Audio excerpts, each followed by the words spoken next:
Jake Paul is getting sued in a class action lawsuit for promoting Safemoon. But there's a problem. We don't know how much he got paid. So today, I'm going to answer that question and expose all the crypto scams Jake Paul has done because the list is long. I've already counted 5 of them. And we're going to do a counter right here for how much money he's taken from fans because I may not think it's funny, but I will certainly make it entertaining for you guys. And look, obviously, this information will probably be helpful to the class action lawsuit against Jake Paul. And so many people are probably wondering if I'm making this video to make sure Jake Paul loses this lawsuit. And I want to be clear, absolutely not. That was never the intention. It's just a happy accident. Let's get into this investigation. 5, 4, 3, 2, 1. So in order to catch Jake Paul, I first have to explain the challenge with catching crypto influencers. On the one hand, everything on the blockchain is trackable and publicly available, which is a good thing. On the other hand, it's super easy to set up anonymous crypto identities whenever you want to do something dodgy. This is bad for us. And it creates this strange dilemma where dumb influencers can be easily tracked, while smart influencers can't be because they will just set up hundreds of different anonymous wallets, and eventually it becomes impossible to track what belongs to who. And Jake Paul is sort of somewhere in between these two extremes. He's not as dumb as you guys probably think he is, but he's also not as smart as he thinks he is. So even though Jake Paul is going to try to hide his various crypto accounts, today we're going to hunt them down and connect them. Starting with this one, the public Jake Paul wallet, the one he publicly links to himself via OpenSea and says was his. Now, before we go any further, I just got to say, if you want more high effort, high quality investigations into your moms, don't forget to pump the stock, guys, by liking and subscribing. It's absolutely free and you can always change your mind. But going back to Jake Paul's wallet, there's actually some good info here as far as scams that we've already covered. For example, Jake Paul got paid 39.9 Ethereum for the Sacred Devils promotional scam, which you can see right here. It's worth $139,000, which puts him on the board, which later linked up with a huge ring of NFT scammers we busted, actually. Jake Paul got his fans into buying these Sacred Devils, and they suffered near total losses. He also funded another NFT scam from this wallet.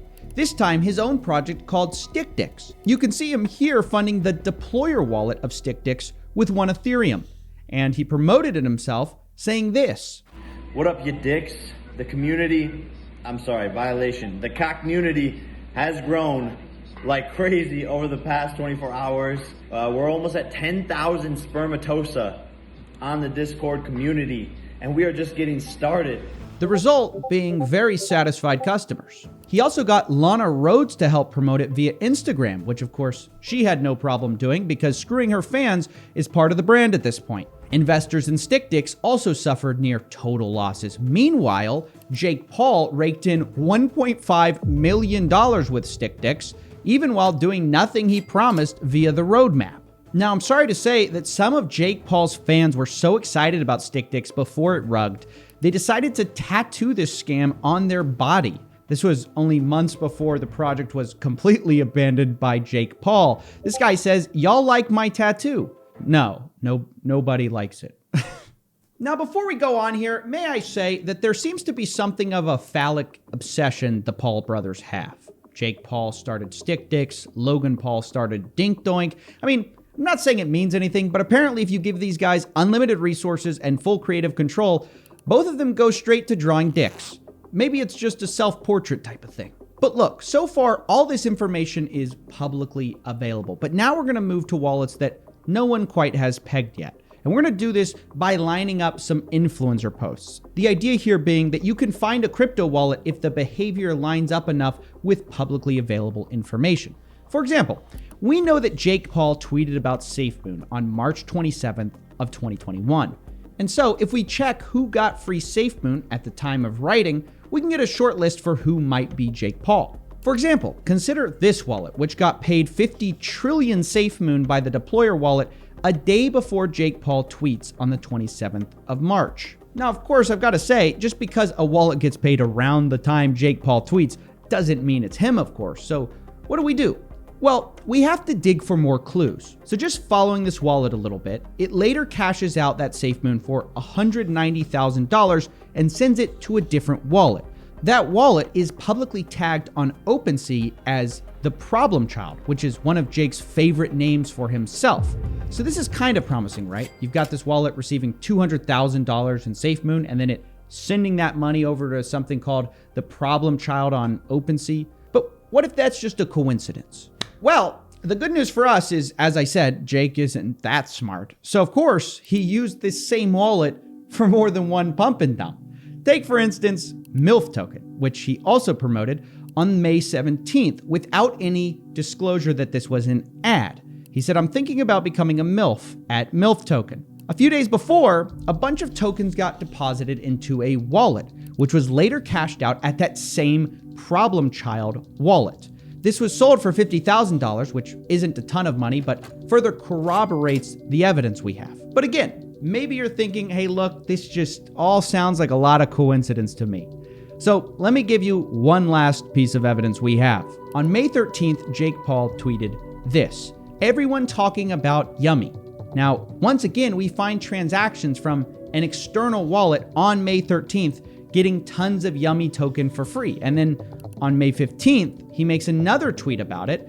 "A year ago, I talked about Doge. 3 months ago, I talked about Safemoon. Now I'm talking about Yummy." And right on cue, he gets paid once again. And where does all that money go? Well, the same place where he's publicly known as the problem child. And here is where he cashed out these Yummy tokens for $300,000. And here's where I feel confident saying this is Jake Paul's wallet.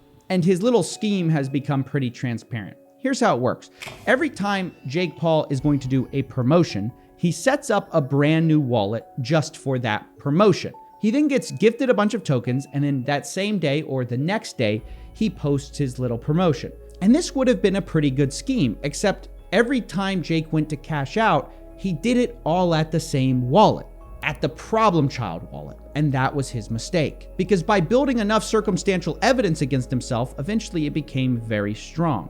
Not only that, the wallet that initially funds his problem child OpenSea wallet is publicly named on Rarible, and the username is exactly what you'd expect, at Jake Paul, the problem child, of course. Now I want to thank Blame Bootsy on Twitter for providing some of this research, but look, what's the result of all this? Well, none of these promotions Jake Paul did were listed as ads, which is a big problem for him and a big problem with the Federal Trade Commission. Not only that, 3 of these coins could easily be considered investments, which could be a problem for the SEC. But ultimately, I don't know what will happen to Jake. Will he be held accountable for what he did, for causing losses of his fans? Who knows? But what I do know is that Jake Paul advertised multiple projects to fans without disclosing he was paid to promote them. His fans lost money, while Jake was making somewhere in the range of $2+ million. And if you want further evidence that his fans probably lost money on these projects, here's what happened to Yummy after he promoted it. Here's what happened to MILF. And here's what happened to Safemoon. And of course, his 2 NFT projects are both abandoned at this point. So at the end of the day, Jake Paul's fans got screwed while he got rich. But I guess anything to get that bag, right? We'll see how that excuse holds up in court.